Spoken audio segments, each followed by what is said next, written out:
Midjourney recently dropped some video features and they are absolutely underestimated, and I'm not exaggerating. Look at this transformation that starts from a cat and turns into a dog.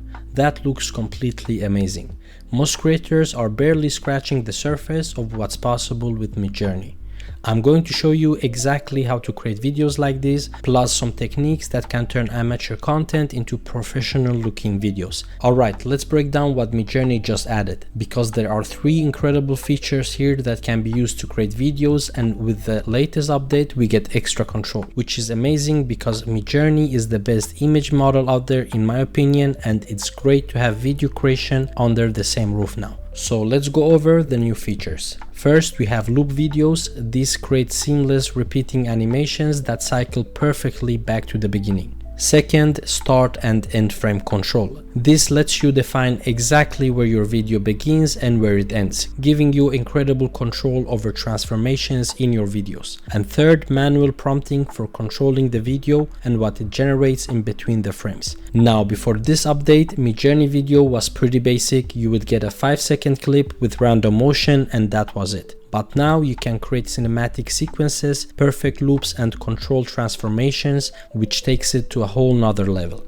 Let's start with loops. I'm going to take this artistic image here and I'll drag it into the starting frame box. Now, instead of adding an end frame, I'm going to click this loop checkbox right here. You'll see the interface changes slightly. I can choose between low motion and high motion.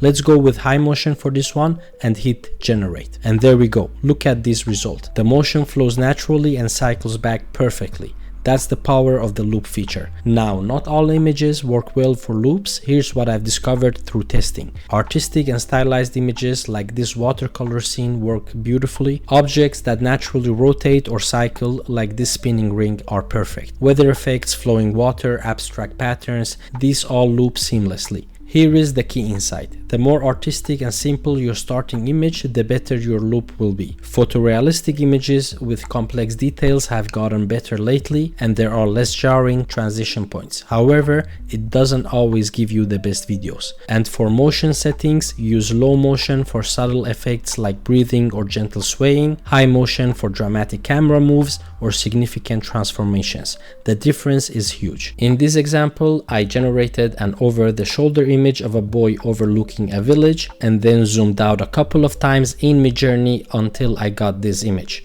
Now here is an interesting trick. If I use the zoomed out image as the first frame and the original image as the last frame, we can create some great video effects using the frame control in Midjourney. Here is a comparison between the low motion and the high motion setting. The high motion definitely shakes the camera and moves it in unpredictable ways before reaching the final frame. This turns out great in some cases and becomes undesirable in others. So if you want it to be more creative, make sure you use the high motion settings. On the other hand, using the low motion setting, we got a predictable camera motion and movement between the first and last frame. And the camera zooms in consistently and in a straight line without any weird paths. Now let's dive deeper into the start and end frame control. This is where things get really powerful. I'm going to drag this image of a cat into the starting frame and this image of a dog into the ending frame. And here is an important rule that will save you credits and frustration. Your start and end images must be in a similar style.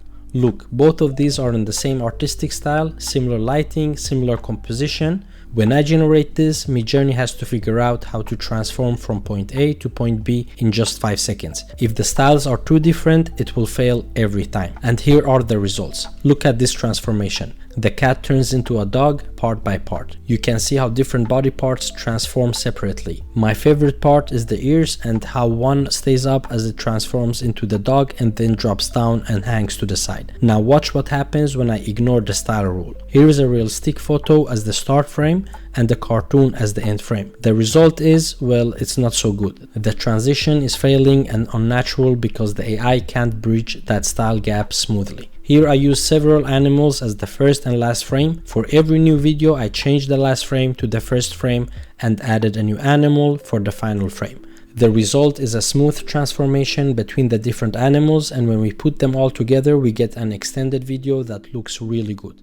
Remember that I use the same style and composition between the different images to make sure I get a consistent video with great motion. Here's an advanced technique you can use. Generate a video first, then download it and take a screenshot of the final frame. Then you can edit that final frame, maybe change an expression or add an object and use it as the end frame for a new video. This gives us incredible control over the sequence. I can plan out exactly what happens and when. And for character consistency, use the same character in different poses or expressions. The AI maintains the character's appearance while creating the transformation we want.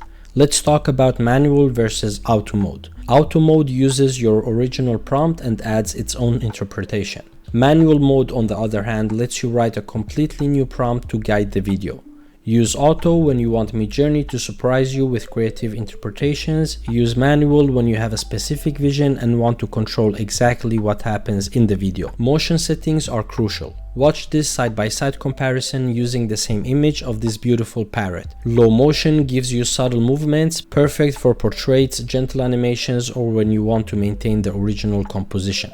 High motion creates dramatic changes, big camera moves for certain videos, significant transformations, dynamic action. High motion can also introduce inconsistencies if your image can't handle that much change. With that said, don't miss these settings down here. The extension feature lets you continue your video beyond 5 seconds. You can extend up to 4 times for a maximum of 21 seconds. Let me save you some credits by showing you the 3 biggest mistakes I see people make. Mistake number 1, using completely different styles for start and end frames like we discussed. I showed you this earlier, but it's worth repeating. Style consistency is everything. The second mistake is expecting too much transformation in 5 seconds. Midjourney can't turn a car into a spaceship convincingly.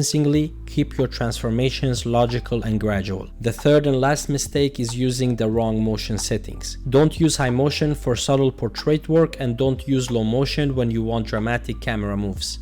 If you get a failed generation, don't immediately rerun it. First, check if your images have the same style. Second, adjust your motion settings. And third, try simplifying your prompt. Here is how I approach complex video projects in Midjourney. First, I plan my sequence. What story am I telling? Then I create a consistent character sheet or style reference. Next, I generate my keyframes, making sure they're all style consistent. Then I use start and end frame control to create smooth transitions between the shots. Finally, I use extensions to build longer sequences for some of the scenes. This approach gives me better results with extra control in the creation part instead of random videos. And here is a pro tip for finishing. Always upscale your videos using tools like Topaz or Runway for better quality. Export in the highest resolution available and consider adding sound effects and background music. Midjourney video is silent, but adding audio makes a huge difference to the end results. And with that said, that's how you can master and make the most out of Midjourney's new video features.